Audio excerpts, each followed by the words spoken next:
Bom dia, irmãos. Essa semana teremos o privilégio de passarmos juntos, olhando para a palavra do Senhor, a fim de conhecermos mais dele, encontrarmos conforto, exortação, né? E assim então podemos viver de acordo com a sua vontade. Essa semana, basicamente eu queria que nós gastássemos um tempo olhando para o capítulo 2 de Filipenses, onde a gente vai observar, como características da vida cristã a humildade e a abnegação, uma vida centrada no outro, uma vida outrocêntrica. E nós vamos perceber, que quanto mais nós olhamos para Deus, mais a gente passa a olhar para o nosso próximo e menos para nós mesmos.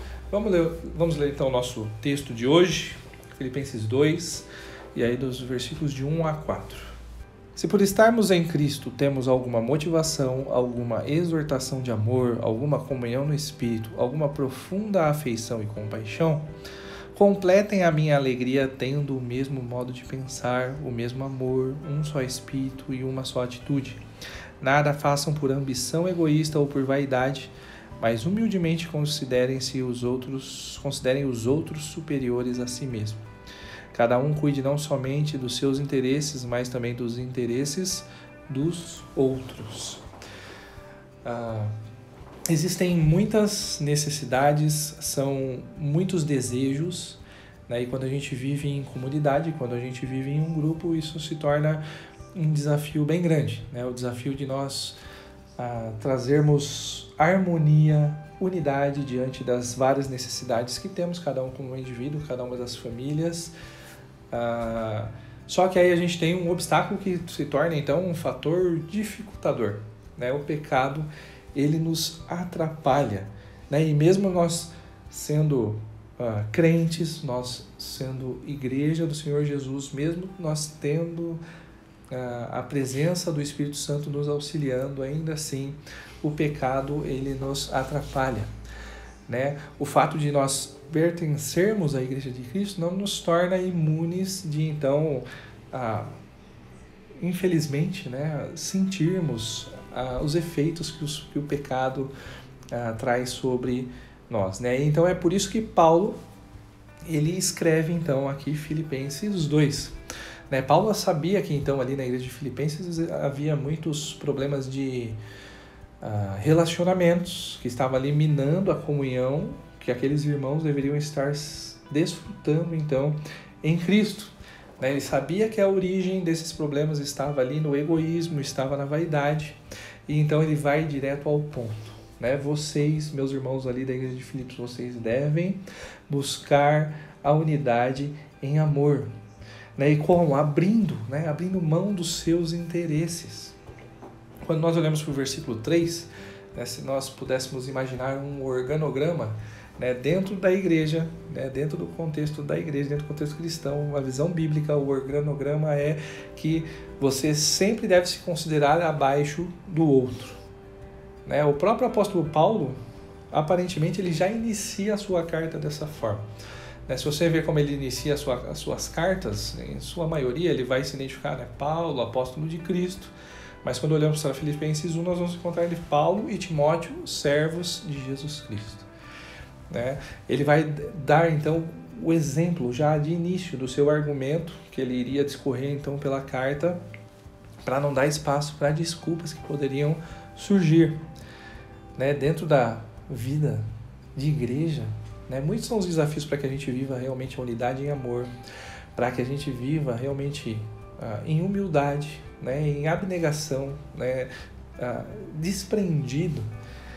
E muitas vezes nós somos tentados, a igreja, por causa da organização, às vezes que a gente precisa, nós somos tentados a atribuir valor que não existe, muitas vezes porque um irmão tem um conhecimento bíblico grande, às vezes ele é visto como alguém superior, e não necessariamente um conhecimento bíblico grande significa realmente uma vida piedosa.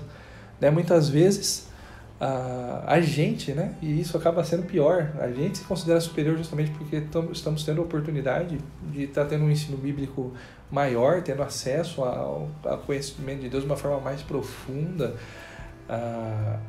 Então, a gente acaba se enganando, né? E quando a gente olha para a palavra de Deus, nós vamos perceber que, principalmente nessa porção aqui que estamos vendo, então, do conhecimento do Senhor, né? Que quanto mais conhecemos a Deus, mais nós devemos, então, nos humilhar, né? Sabendo quem Deus é, sabendo quem somos e sabendo como que devemos viver uns para com os outros, né? Outras lutas que nós vamos viver vai ser tudo de acordo, às vezes, com desejos, com as necessidades que você tem, né? E às vezes você abre mão, né, de passar tempo com alguns irmãos, de dedicar tempo, de investir tempo, né? E você quer forçar que aquela sua necessidade, você quer forçar que aquele seu desejo, ele então seja o que impere, seja o que vigore, né? A gente tem cargos dentro da igreja, né? E as pessoas às vezes perdem a visão, né, do estou nessa função para servir, né? E buscam essas funções, algumas funções, simplesmente para ter algum status ou achar que tem algum poder de influência dentro do grupo, né? Se de fato nós temos, né, o mesmo Espírito, que então nós possamos então viver, né, no mesmo Espírito, né, e em amor, né, aquele que se sacrifica, né, aquele amor que se sacrifica, aquele amor que se desapega, tudo isso em favor do próximo, em favor do outro, né? Hoje a minha oração, então, meus irmãos, é para que nós possamos deixar de olhar cada vez mais para nós mesmos, né, e possamos olhar cada vez mais para Cristo, né, e olhando para Cristo nós possamos perceber as pessoas que estão à nossa volta e sermos instrumentos do Senhor para abençoar a vida dos que nos servem. Que Deus abençoe o seu dia de hoje, né, e essa semana que passaremos juntos, olhando para essas virtudes que encontramos aqui em Filipenses 2. Deus abençoe.